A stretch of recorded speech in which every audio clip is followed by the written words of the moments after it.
월나라 왕 구천이 오나라를 멸망시키고 춘추시대의 마지막 패자가 되자 가장 큰 공을 세웠던 범려는 벼슬에서 물러나며 직위이자 역시 큰 공을 세운 문종에게 서찰을 보냈습니다. 월왕의 사람됨은 목이 길고 입이 새부리처럼 튀어나온 장경조회영이라 모욕은 참고 견딜 수 있지만 인색하며 남의 공을 시게 합니다. 환난은 함께할 수 있어도 즐거움은 함께할 수 없습니다. 그대도 지금 떠나지 않는다면 반드시 재앙을 면하지 못할 것입니다. 범려는 왜 이러한 서찰을 직위인 문종에게 보냈을까요? 그 까닭을 알려면 치열하게 부딪혔던 오나라와 월나라와의 관계를 살피지 않을 수 없습니다. 두 나라의 충돌 과정에서 범려와 문종의 역할이 세세히 드러나게 됩니다. 함께 살펴보겠습니다. 범려는 지금으로부터 약 2600년 전인 춘추시대 말기 초나라 완이라는 곳에서 태어났습니다. 가난했지만 젊은 시절 많은 독서로 천문, 지리, 군사 등 광범위한 지식을 습득해 경세지제로서의 경륜을 쌓았습니다. 그리고 당시 완령으로 재직하고 있던 문종과 교분을 맺고 의기투합하여 함께 월나라 왕인 구천에게 가서 출사했습니다. 당시 월나라와 이웃해 있던 오나라의 정세를 보겠습니다. 오나라 왕 함려는 오자서와 손무의 도움으로 초나라를 깨뜨리고 그 위세가 중원을 진동하자 오만에 빠져 점차 사치와 향락에 탐닉하게 되었습니다. 함려는 인접한 월나라와 국경에서 충돌이 잦았던 점이 신경 쓰여 평소 월나라를 치려고 생각했습니다. 그러던 중 월나라 왕 윤상이 죽고 그 아들인 구천이 즉위하자 월나라가 상중에 있는 틈을 타 월나라를 쳤습니다. 당시 손무는 은퇴해 고향으로 돌아갔었고 오자서가 군무를 총괄했었는데 오자서는 상중에 나라를 치는 것은 상서롭지 못하다고 강력히 반대했습니다. 그러자 함려는 오자서를 태자와 함께 도성을 지키게 하고는 친히 군대를 이끌고 출전했습니다. 그런데 뜻하지 않게 월나라 군중에서는 죄수 300명을 앞세워 일제히 자결케 하는 기상천외한 행동으로 오나라 병사들의 얼을 빼놓고는 전군을 휘몰아 돌격함으로써 오나라군에게 승리했으며 이 싸움에서 오나라 왕 함려는 부상을 입고 퇴군하다가 죽었습니다. 함려의 뒤를 이어 즉위한 부차는 장례를 마치고 나자 시종 10명을 교대로 뜰에 세우고 자신이 출입심하다 외치게 했습니다. 부차여, 너는 월나라 왕이 내 조부를 죽인 일을 잊었는가? 그러면 바로 정색하고 대답했습니다. 어찌 감히 잊을 수 있겠습니까? 또 한편으로는 오자서 등에게 명을 내려 태호에서 수군을 조련하고 활쏘기를 훈련시키며 3년상을 마치기를 기다렸습니다. 3년상이 끝나자 부차는 총동원령을 내려 오자서를 대장, 백비를 부장으로 삼아 태호에서 수로를 이용해 월나라를 공격했습니다. 이에 월나라 왕 구천은 신하들을 모아 대책을 논의했는데 범려가 아래였습니다. 오나라에서는 함려왕이 전사한 것을 치욕으로 여기고 절치부심하며 3년 동안 우리나라를 칠 준비를 해왔습니다. 그 마음은 분노에 차 있고 힘은 정제되어 당해낼 수 없습니다. 군사를 거두고 굳게 지키는 것이 마땅합니다. 문종도 아래였습니다. 제 소견으로는 공손하게 사죄하며 화의를 청하고 훗날을 도모함이 낫다고 생각합니다. 그러자 구천이 말했습니다. 두 분의 의견은 모두 취할 계책이 아닙니다. 오나라와는 대대로 원수로 지내왔는데 그들이 쳐들어왔어도 싸우지 않는다면 나는 군대를 지휘할 수 없게 될 것입니다. 그리고 역시 총동원령을 내려 3만 명의 군사를 이끌고 출전했습니다. 그러나 일진에 크게 패하고 회계산으로 물러났는데 따르는 군사들은 겨우 5천에 불과했습니다. 오나라 군대의 공격이 급해지자 문종이 계책을 내었습니다. 일이 급하게 되었습니다. 지금이라도 화의를 청해야 합니다. 오나라의 태제 백비는 재물을 탐하고 호색하는 자로 남의 공을 시기하며 맘의 능력을 질시하는 자입니다. 오왕은 강직한 오자설을 꺼리고 백비를 가까이 하고 있습니다. 은밀히 백비에게 가서 뇌물로 환심을 산 다음 도움을 요청한다면 화의가 가능할 것입니다. 마침내 문종이 백비에게 가서 뇌물을 바치고 협조를 요청하니 백비가 오왕 부차에게 안내해 갔습니다. 부차가 문종에게 물었습니다. 그대의 군주와 그 부인이 신하와 하녀가 되겠다면 과인을 따라 오나라에 들어갈 수 있겠는가? 문종이 머리를 조아리며 대답했습니다. 이미 신하와 하녀가 되었으니 그 생사는 군주께 달려 있습니다. 불복할 리 있겠습니까? 부차가 마침내 화의를 수락했습니다. 구천이 부인과 함께 오나라로 떠날 때 신하들이 모두 절강에 나가 전송했습니다. 구천이 물었습니다. 누가 과인을 따라가 고난을 함께하고 누가 남아 나라를 지키겠습니까? 그러자 문종이 대답했습니다. 나라 안과 백성을 다스리는 일은 신이 법녀보다 낫지만 주군과 함께 이를 주선하며 임기응변을 행하는 것은 법녀가 신보다 낫습니다. 그러자 법녀가 말했습니다.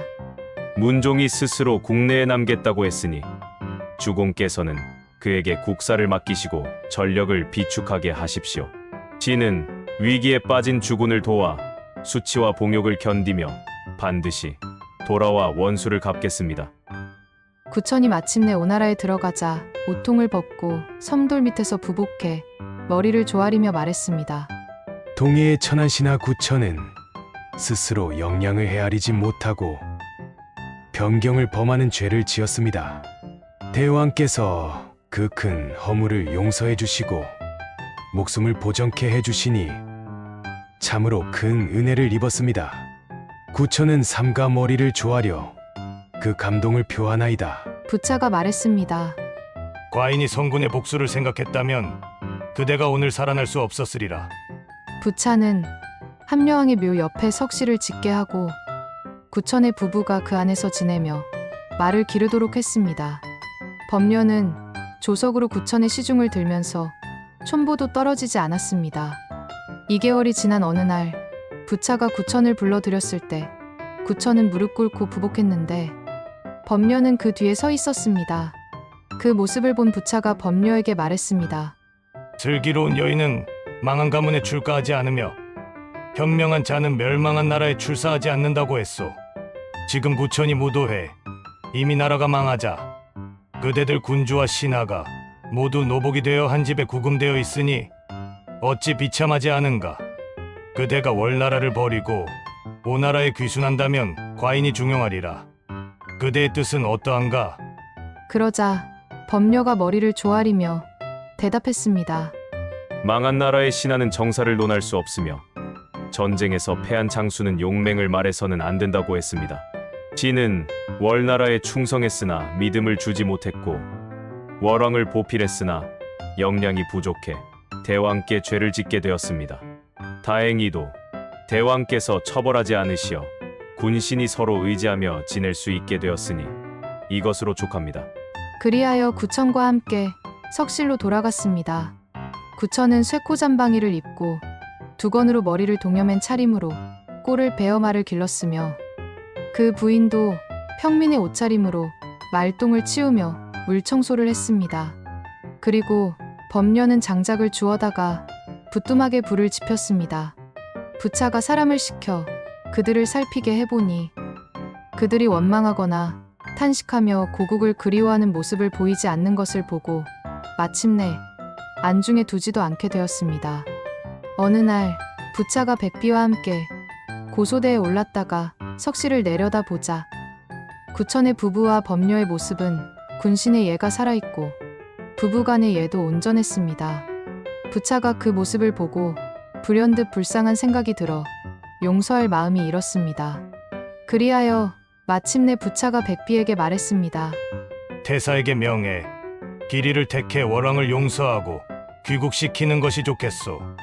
그러나 오자서가 부차가 구천을 용서하려고 한다는 소식을 듣고 급히 입궐에 간곡하게 간언을 올리자 부차는 다시 마음을 고쳐 구천을 불러들여 죽이려고 했습니다. 백비가 즉시 구천에게 알렸는데 구천이 공포에 질리자 범녀가 안심시켰습니다. 두려워하지 마십시오. 이미 3년을 견디셨는데 하루를 견딜 수 없으십니까?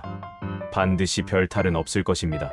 그런데 그때 부차는 심한 감기로 정사를 전혀 보지 못했습니다. 그러다 보니 구천을 불러 죽이려던 일도 저절로 흐지부지 되었습니다. 범녀가 점을 쳐보고 말했습니다. 오왕은 기사일에 병세에 차도가 있기 시작해 임신일이면 완쾌될 것입니다. 대왕께서는 병문안을 하겠다고 궐에 들어가시어 오왕을 만나시게 되면 그 대변을 요청해 맛보시고 그의 안색을 살피시며 완치 시기를 말씀하십시오. 그때 병이 낫게 되면 반드시 오왕의 사면을 기대할 수 있을 것입니다. 구천이 눈물을 흘리며 말했습니다. 내가 불초하지만 일찍이 남면의 군주가 되었는데 어찌 남의 대변을 맛볼 만큼 굴욕을 견뎌야 합니까? 그러자 범녀가 말했습니다. 옛날 은나라 주왕은 서백창을 유리에 가두고 서백의 아들 백읍고를 죽여 삶은 후 그 국물을 보냈었는데 서백은 고통을 참으며 아들의 살점을 먹었습니다. 무릇 큰 일을 이루려면 미미한 일을 행하는 것을 괴로워하지 말아야 합니다. 오왕은 아녀자의 하찮은 인정을 가지고 있을 뿐 장부의 결단은 가지고 있지 않습니다. 이미 주군을 용서하려는 마음을 갖고 있다가도 갑자기 또 그 사이에 마음이 변했습니다. 이렇게 하지 않는다면 어떻게 동정심을 유발하겠습니까? 마침내 구천은 태제 백비를 통해 부차를 만났는데 그때 공교롭게도 부차가 변기를 느끼고 손짓으로 구천을 나가게 했습니다. 그러자 구천이 말했습니다. 진이 일찍이 의원에게서 의술을 배운 적이 있는데 용변을 보면 병의 용태를 능히 알 수 있습니다. 그리고 문 밖에 나가 있다가 내씨가 변기통을 들고 나오자 무릎을 꿇고 변기통을 열어 변을 맛보았습니다. 그리고 다시 들어가 부차를 보고 말했습니다. 경아드립니다. 왕의 병은 기사일이 되면 차도를 보이기 시작해 3월 임신일이면 완치될 것입니다. 부차가 크게 기뻐하며 말했습니다. 어질도다 구천이여. 신하와 자식이 군주와 부모를 섬기면서 누가 대변을 맛보며 병세를 헤아리려고 하겠는가? 그리고 즉시 명을 내려 석실을 떠나 민가에서 지내게 했습니다. 그러나 구천은 여전히 말을 기르는 일을 멈추지 않았습니다. 과연 부차의 병은 구천의 말대로 그 시기가 딱 들어맞게 차도가 있더니 완쾌되었습니다. 부차는 구천의 충성심을 갸륵하게 여기고 문대에서 주연을 베풀어 구천을 불렀는데 구천은 여전히 죄수복 차림으로 갔습니다. 부차는 즉시 구천의 옷을 갈아입히게 하고 말했습니다. 월왕은 어질고 덕이 있는 사람인데 어찌 오래 욕보일 수 있겠는가? 과인은 죄수의 신분과 노역에서 풀어주고 죄를 사면해 월나라로 돌려보내리라. 금일 월왕에게 북면에 앉게 할 것이니 신하들은 빈객의 예로 대하시오. 3일 후 부차는 남문 밖에서 전별연을 베풀고 친히 월왕 구천을 전송했습니다. 이때는 주나라 경왕 29년의 일이니 6년 만의 귀환이었습니다. 구천은 월나라로 돌아가자 섭을 쌓아두고 그 위에서 잠자며 침상과 요를 전혀 쓰지 않았습니다. 또 의자 위나 침상 위에는 쓸개를 매달아두고 밥을 먹을 때나 일상생활 중에도 반드시 쓸개를 맛본 뒤에 행했습니다. 한밤중에는 아무도 몰래 회개를 읊조리며 눈물을 흘렸습니다. 그리고 내치에 신경을 써서 출산을 장려하고 사회적 약자를 돌보며 농사일과 양잠에 앞장서 행하며 7년간 세금도 거두지 않았습니다. 그러나 오왕 부차는 월왕 구천이 신복하며 다른 마음이 없는 것을 보고 사치에 빠졌습니다. 고소대를 크게 증축하려고 상금을 걸고 큰 목재를 널리 구했습니다. 그 소식을 듣고 문종이 월왕에게 말했습니다. 높이 나는 새는 먹이 때문에 죽고 깊은 연못에 사는 물고기는 향기 좋은 미끼 때문에 죽는다고 했습니다. 오나라에 복수하려면 반드시 오왕이 좋아하는 것을 던져 주어야 합니다. 그러자 구천이 물었습니다. 그가 좋아하는 것을 얻게 한다 해도 어찌해야 그의 목숨을 취할 수 있겠습니까? 문종이 대답했습니다. 신에게 오나라를 깨뜨릴 7가지의 계책이 있습니다. 첫째, 재물을 바쳐 오나라 군신의 마음을 즐겁게 합니다. 둘째, 식량을 비싼 값에 사들여 오나라의 식량 창고를 비게 합니다. 셋째, 미녀들을 보내 그들의 마음을 미혹시킵니다. 넷째, 훌륭한 장인과 좋은 목재를 보내 궁시를 크게 짓게 함으로써 나라의 재정을 파탄시킵니다. 다섯째, 아첨하는 신하를 보내 오나라의 계책을 혼란시킵니다. 여섯째, 충간하는 신하를 죽음으로 몰고 가 그 보필하는 신하층을 약화시킵니다. 일곱째, 사사로이 재화를 축적하고 병사들을 훈련시켜 나라를 피폐하게 만듭니다. 구천이 물었습니다. 훌륭합니다. 지금은 어느 방법을 우선적으로 시행해야 합니까? 문종이 대답했습니다. 지금 오왕은 고소대를 증축하려고 하고 있으니 훌륭한 목재를 바치는 것이 마땅합니다. 그리하여 아름드리 신목을 베어 조각하고 매끄럽게 다듬은 다음 화려한 색깔로 그림을 그리고 용문이를 넣어 문종을 시켜 오나라에 바쳤더니 부차는 그 목재를 보고 놀라 기쁨을 금치 못했습니다. 3년에 걸쳐 목재를 준비해 5년 만에 완공을 보게 되었는데 높이가 300장, 직경이 84장이나 되었으며 고소대 위에서 바라보면 200리를 바라볼 수 있었습니다. 월왕이 그 소식을 듣고 문종에게 말했습니다.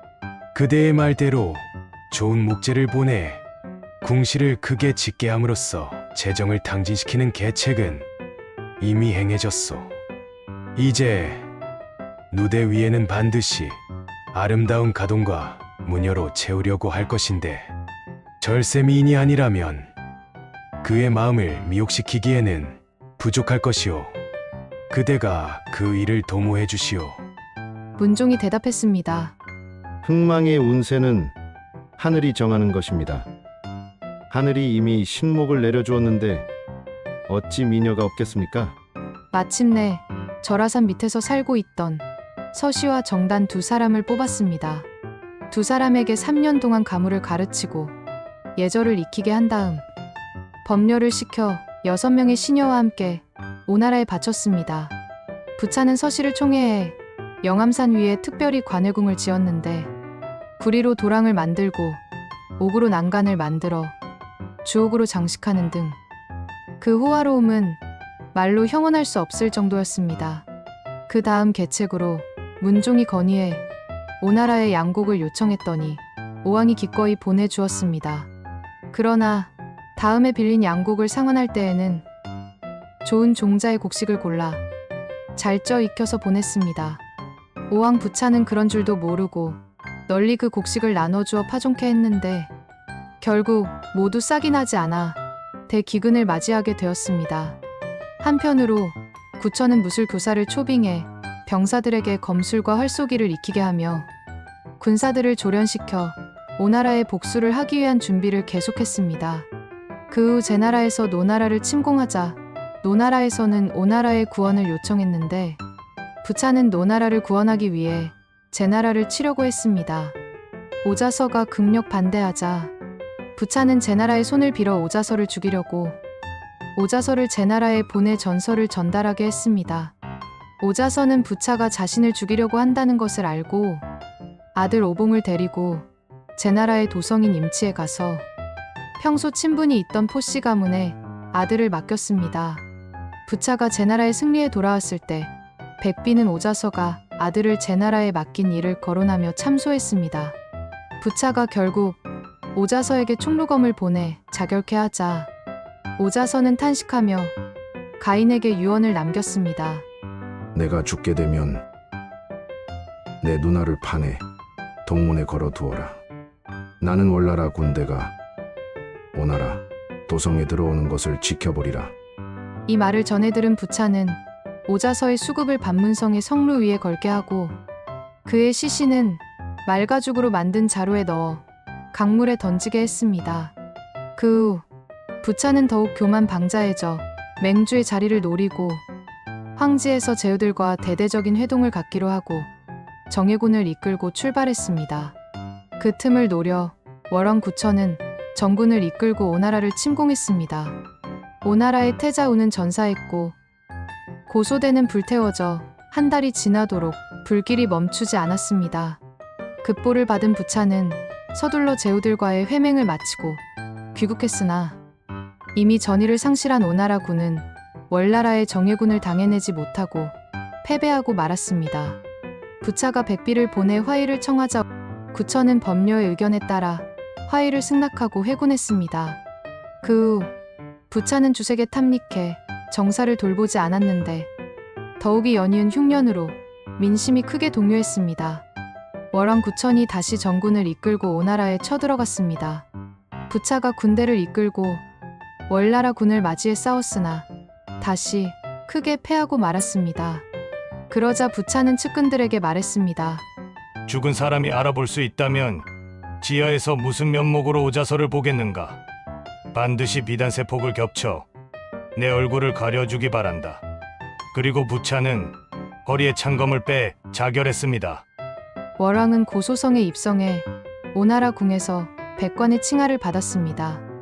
월왕이 오나라 궁의 문대에서 신하들에게 주연을 베풀었는데 신하들이 모두 기뻐했으나 구천만은 기쁜 기색이 없었습니다.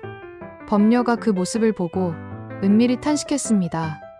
월왕은 공을 신하들에게 돌리려고 하지 않는다. 의심과 시기하는 마음이 이미 드러났구나. 그리하여 다음 날 궁에 들어가 월왕에게 물러날 뜻을 밝혔습니다. 월왕이 허락하지 않았지만 그날 밤 법녀는 이려편주에 올라 삼강을 건너 오후로 들어갔습니다. 법녀는 떠나면서 문종에게 서찰을 남겼습니다. 교활한 토끼가 죽으면 사냥개가 삶아지고 적국이 깨뜨려지면 계책을 낸 신하는 죽게 된다고 했습니다. 월왕의 사람됨은 장경조회형이라 모욕은 참고 견딜 수 있지만 인색하고 남의 공을 시기합니다. 환난은 함께 할 수 있어도 즐거움은 함께 할 수 없습니다. 그대도 지금 떠나지 않는다면 반드시 재앙을 면치 못할 것입니다. 그 후 법녀는 사람을 보내 처자를 데려간 다음 제나라로 들어가 이름을 치이자피로 바꾸고 제나라 조정에 출사해 상경이 되었습니다. 그러나 얼마 지나지 않아 그 관직도 버리고 도산에 은거해 목축으로 천금을 벌어 스스로 도주공이라 불렀습니다. 문종은 법녀의 말을 염두에 두고 병을 핑계대며 조정에 나가지 않았는데 월왕의 좌우에서 그를 참소하는 자들이 있었습니다. 그러자 월왕이 문종의 병문안을 가서 말했습니다. 뜨시는 선비는 자신이 죽는 것을 근심하지 않으며 자신의 도가 행해지지 않는 것을 근심한다고 했습니다. 그대에게는 7가지 계책이 있었는데 과인을 위해 그 3가지를 행함으로써 이미 오나라를 깨뜨렸습니다. 남은 4가지 계책은 지하에 있는 오나라의 고인들에게 쓰는 것이 좋겠습니다. 말을 마치자 풀어둔 검을 놓아둔 채 돌아갔습니다. 문종이 검을 들어 바라보니 검집에 총루라는 2글자가 쓰여 있었는데 바로 부차가 오자서에게 내려 자결하게 한 칼이었습니다. 문종이 하늘을 우러러 탄식했습니다. 내가 법녀의 말을 듣지 않아 월왕에게 죽임을 당하는구나. 어찌 어리석지 않은가. 그리고 그 검에 엎드려 자결했습니다. 시청해 주셔서 감사합니다.